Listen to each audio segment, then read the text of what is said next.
I did not want to be here again talking about a Tyler Perry movie in a negative light. But I have to be honest. Let's talk about Madea's Destination Wedding. Hey guys, it's Quana back again with another review and a little bit of a recap to talk about the new Netflix and Tyler Perry collaboration, Madea's Destination Wedding. This is yet again another movie directed by, written by, produced by, and starring Tyler Perry. And I believe this is somewhere in the ballpark of like the 29th Madea iteration. That might be exaggerated, or that might just be including all of the stage plays. I'm not exactly sure. And I actually talked about the trailer for the movie earlier when it was released.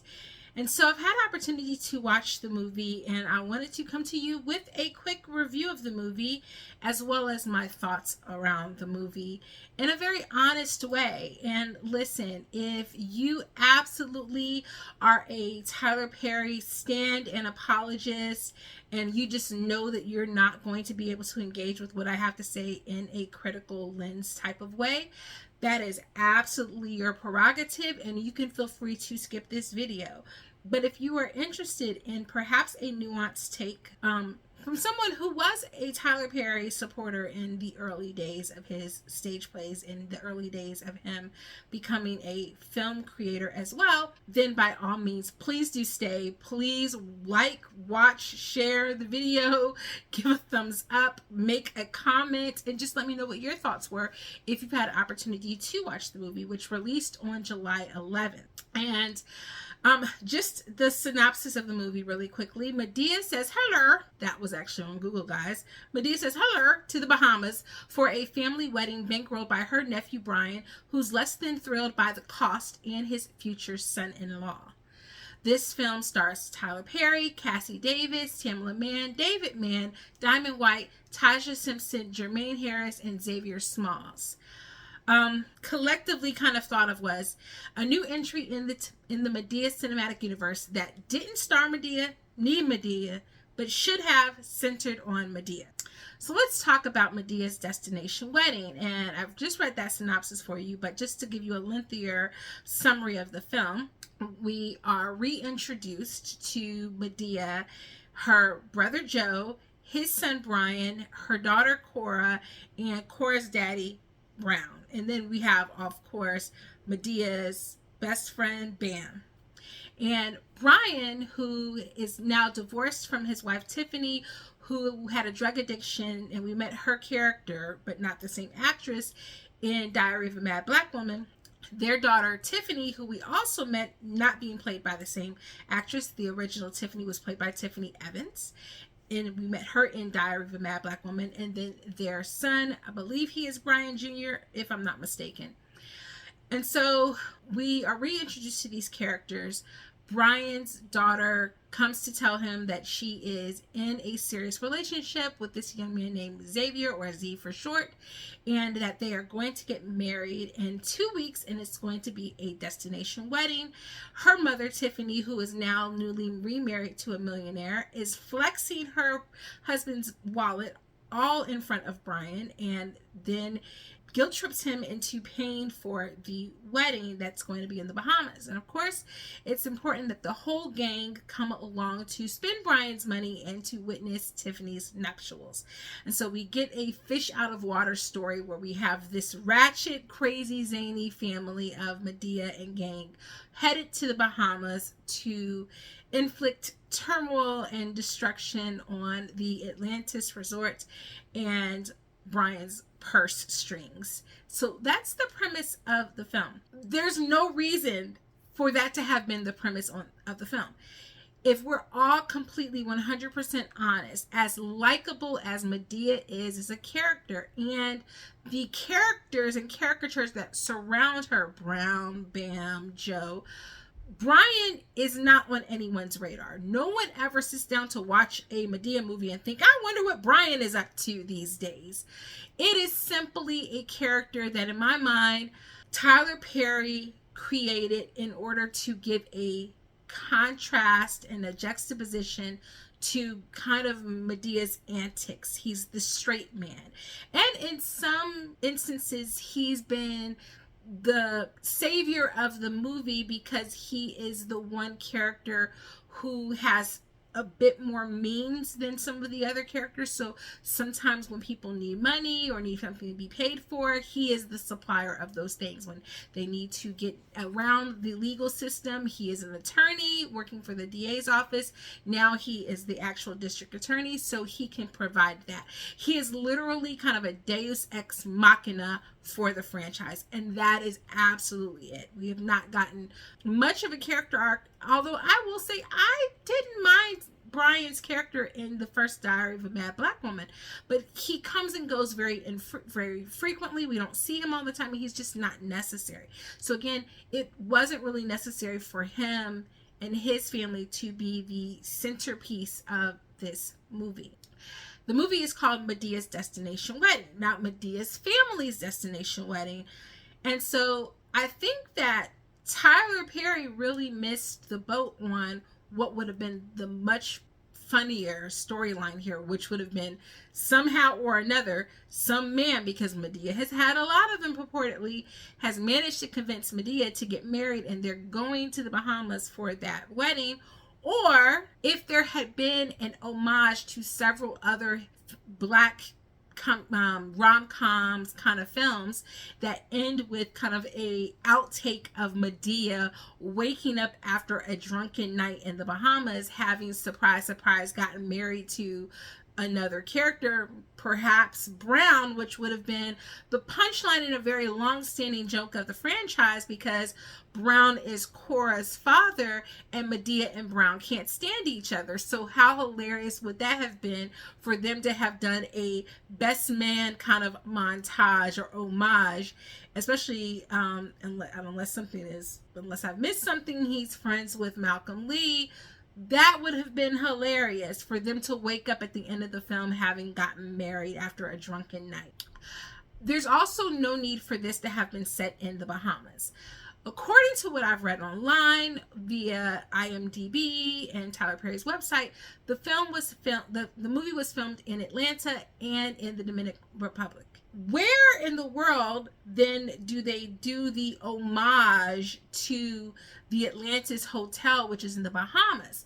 So the only thing I can think is they use stock footage of that, interpose Madea's character, and then just built the set designs around the couple of moments that they needed. Why then we don't see Madea on a beach? We don't see them outside of the hotel. They are literally in the hotel the entire time, except for when they are on the plane to go to the island and when they are in Atlanta getting their passport at Madea's house and at Brian's office.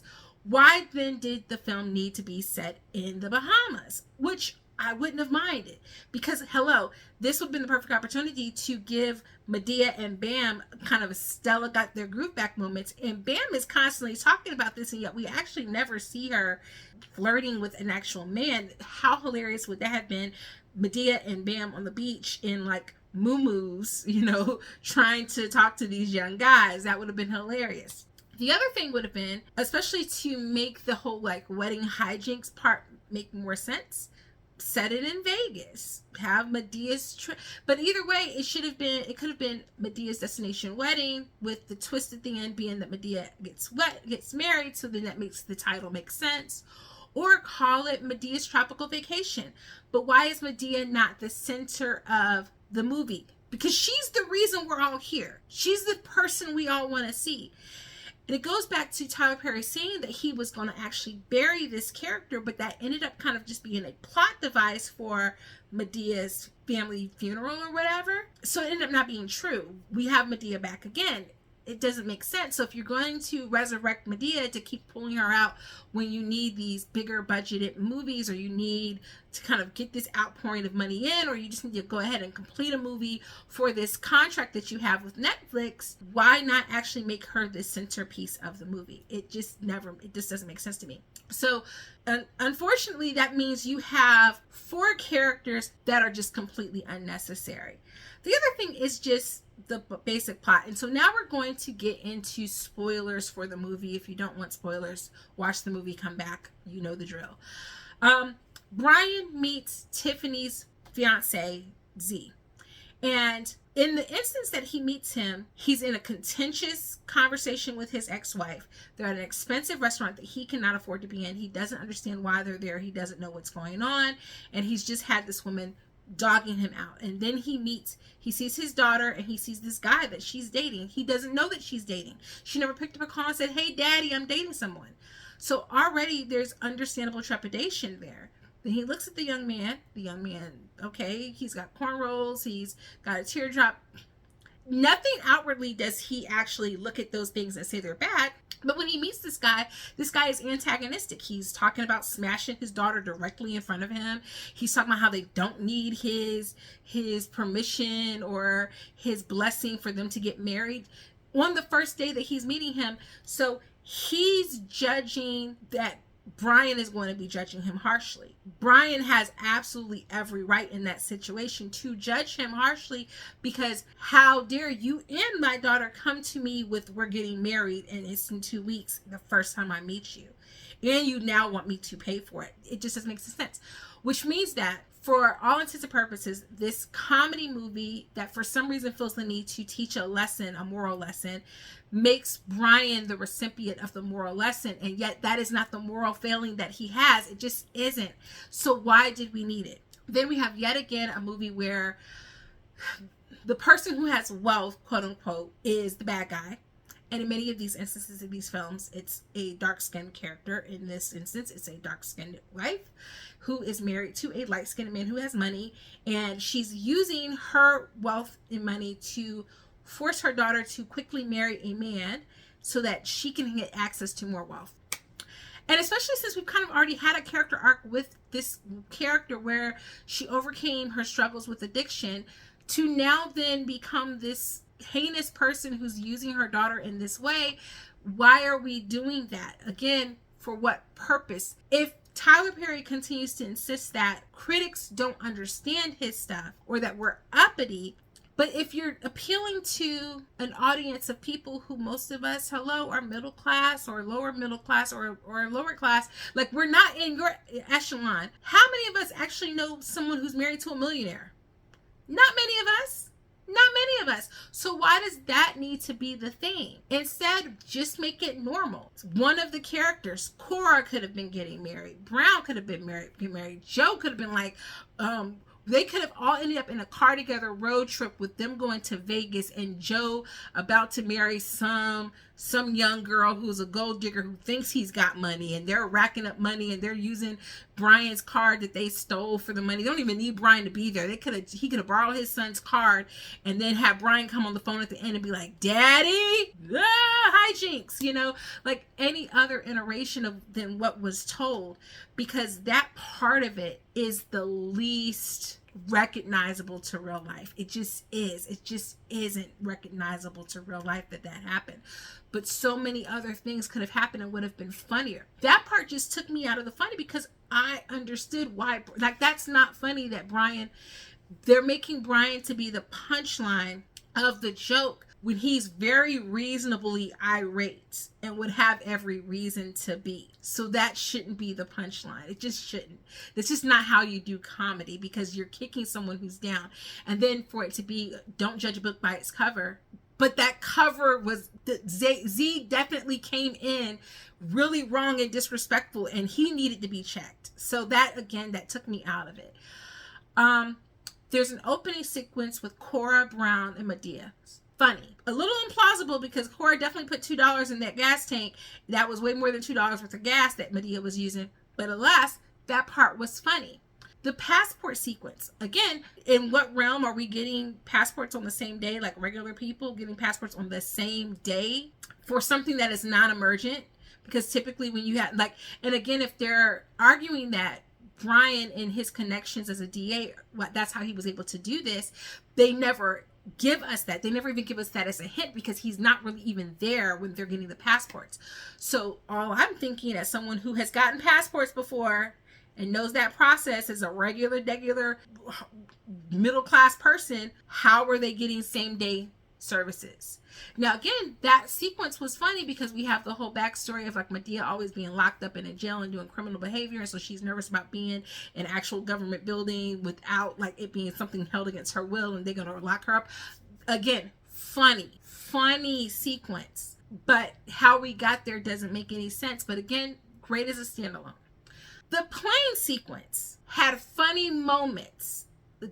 Why they would think they would be in first class and they've not flown really before, beyond me. But hey, funny. The part where we have Brian's son, who for whatever reason isn't flying with his mama and his sister, but he's flying with Madea and her crew. And they're clowning on him because he's listening to classical music, and he's like, the punchline for him is he's a nerdy character. As a nerdy girl, I was slightly offended, but alas, we're gonna let that slide. But then there's a moment where he's listening to music, he's listening to classical, and his granddaddy Joe tells him, you listen to this rap music, you too soft, boy. And he puts on the music, and they are popping the P word. And by P word, I mean female genitalia. Pop, pop, pop, pop. They're just saying the word. We're using that PG-13 very lax and loosely for what could have been a family movie. Like, there weren't there's a few sequences in there that weren't necessary, and that this could have been everyone gather around and watch the movie.